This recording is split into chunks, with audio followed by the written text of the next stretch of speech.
Tapi nggak sengaja, si AI ini malah menggilas tangan korban. Dari kecelakaan beruntun tersebut.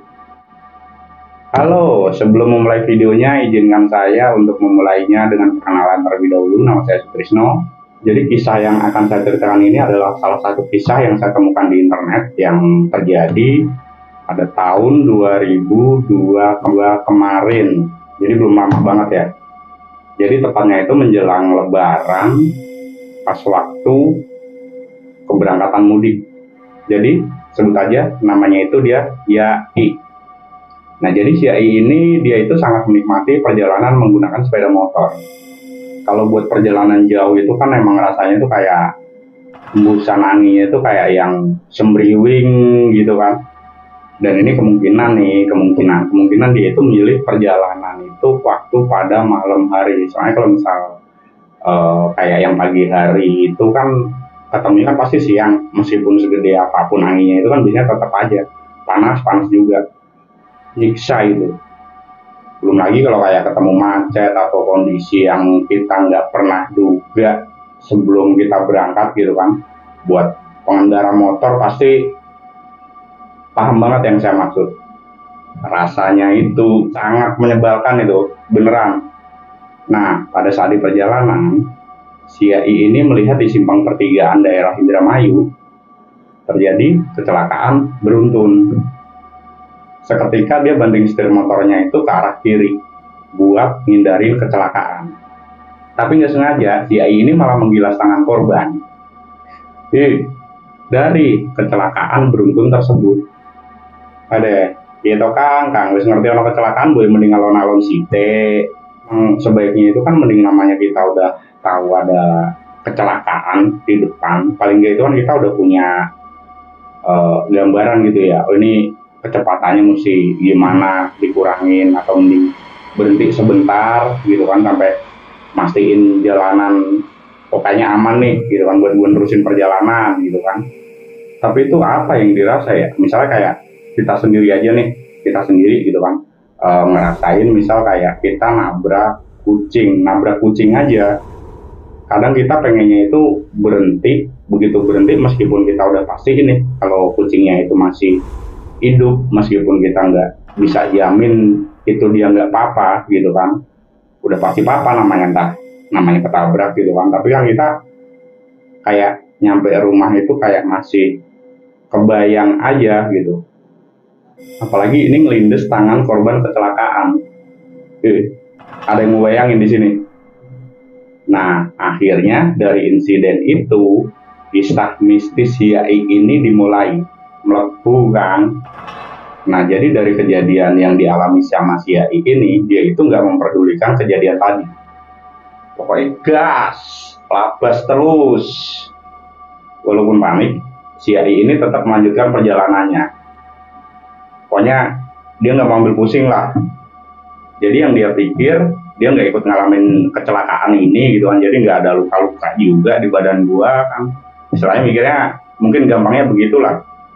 Jadi dia bodo amat lah gitu kan, mungkin yang dia pikir begitu pada waktu itu. Toh kecelakaan tadi nggak ngelibatin gua juga, intinya nggak mau ambil pusing lah pokoknya dia. Kemudian pada saat dia tiba di pom bensin yang menurutnya itu sangat bisa untuk beristirahat.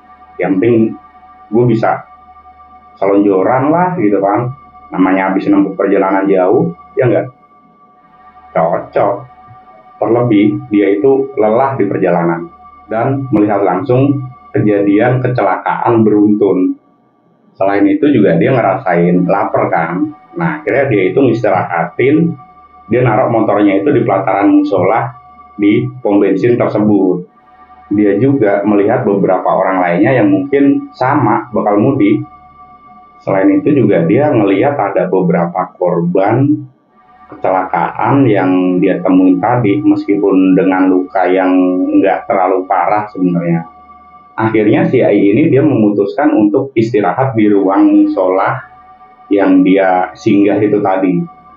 Namun tiba-tiba dia dibangunkan dengan keadaan yang sangat mengerikan. Pemandangan yang dia lihat itu menakutkan. dia melihat potongan tangan merangkak ke seseorang yang tidur di sebelahnya. Jadi apa sih? Mungkin ki ngerimet kayak gini loh. Yai yang sepertinya saat itu dia kelelahan untuk berkata-kata minta tolong saja, dia nggak bisa, apalagi berteriak, apalagi bergerak. Tangan itu bergerak mencekik orang di sampingnya sampai dia bergerak-gerak kesakitan. Tapi dia nggak bisa bersuara sama sekali. Kebayang nggak sih? Kemudian istrinya ini dia bangun dan berteriak histeris. Yai yang kondisinya itu dia nggak bisa bergerak, akhirnya dia maksain diri buat bangun, dan dengan nafas yang memburu karena takut, Yai pun akhirnya langsung menuju motornya untuk melanjutkan perjalanan. Tapi sayang, si Yai ini dia lupa buat membeli bahan bakar buat dia melanjutkan perjalanan berikutnya. Akhirnya terpaksa, mau nggak mau dia harus berhenti di pom bensin selanjutnya buat ngisi bahan bakar. Yai yang sebelumnya itu dia cuma tertidur, dia pun lupa ngisi perutnya yang udah kelaparan. Nyampe rasa lapar itu nyampe nggak dia rasa itu. Namanya perjalanan jarak jauh, udah gitu melalui insiden kecelakaan yang mengerikan begitu tadi, ya kan? Udah nggak kepikiran lagi dia masalah urusan perut. Nah, akhirnya setelah mengisi bensin, baru dia menghampiri warung nasi yang ada di seberang jalan. Saat hampir menyuap makanan, nah jadi baru aja nih dia menyuap nih, Yai melihat lagi potongan tangan menakutkan itu mendekatinya.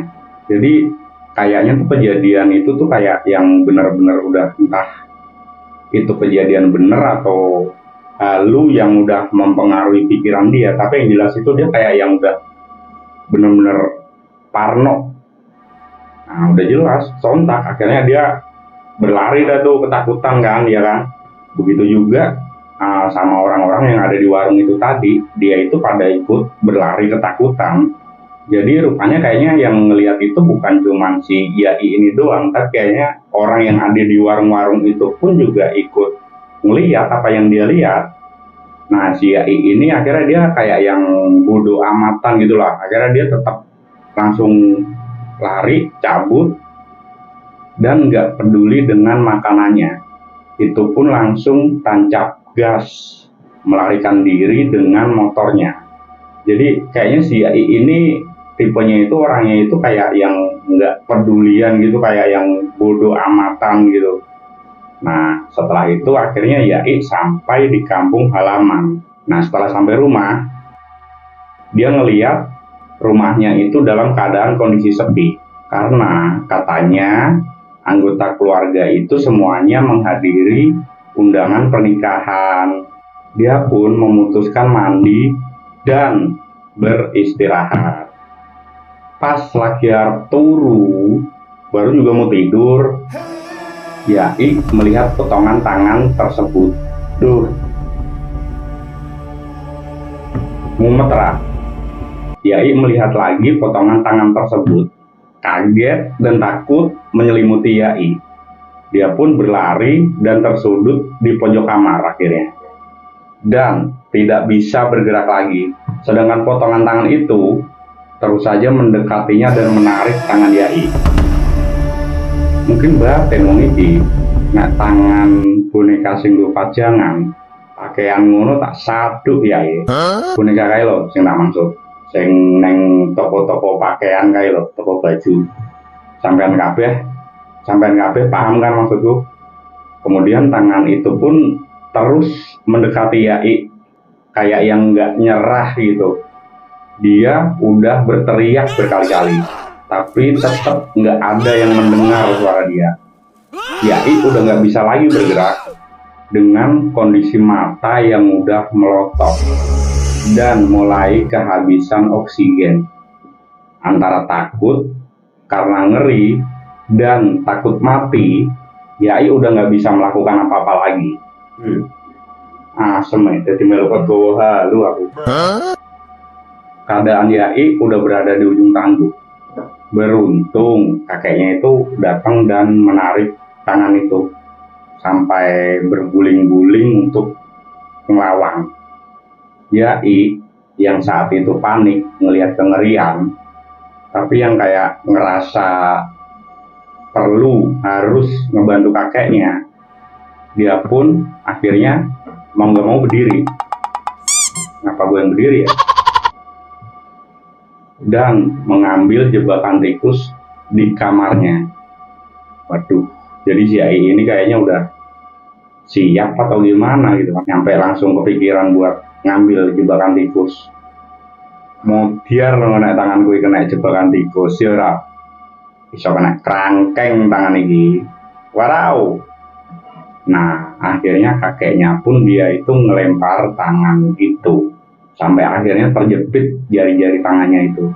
Nah, akhirnya kakeknya pun melempar tangan itu sampai akhirnya itu terjepit jari-jari tangannya. Tapi si Ai di sini dia nggak jelasin tangan kakeknya ini dia kejepit apaan. Mungkin kejepit jebakan tikus yang dia ambil tadi. Soalnya Yai cuma menyebutkan kalau jari-jari tangannya meronta-ronta hendak melepaskan diri. Kakeknya kemudian dia mengambil korek api, lalu dia membakar tangan itu dengan membaca surah Al-Fatihah. Kemudian tangan itu pun tiba-tiba berubah menjadi belatung yang banyak seukuran nasi dan menyebar kemana-mana. Berarti seukuran itu loh, yang kayak suka di belatung nangka itu kan kecil-kecil gitu kan. Barangkali di sini ada yang pernah lihat. Yai yang masih kondisi ketakutan, dia bertanya kepada kakeknya tentang apa yang terjadi sama dia barusan. Iku mujane apa ya mbak? Kok buntuti aku sepanjang perjalanan sampai tekan omah barang lo. Mungkin kira-kira begitulah pertanyaannya. Akhirnya kakeknya pun menjawab kalau tangan itu berasal dari potongan tangan orang yang mati penasaran. Kamu kalau berperilaku apa-apa, lain kali harus lebih berhati-hati dalam bertindak dan berucap. Begitu kata kakeknya.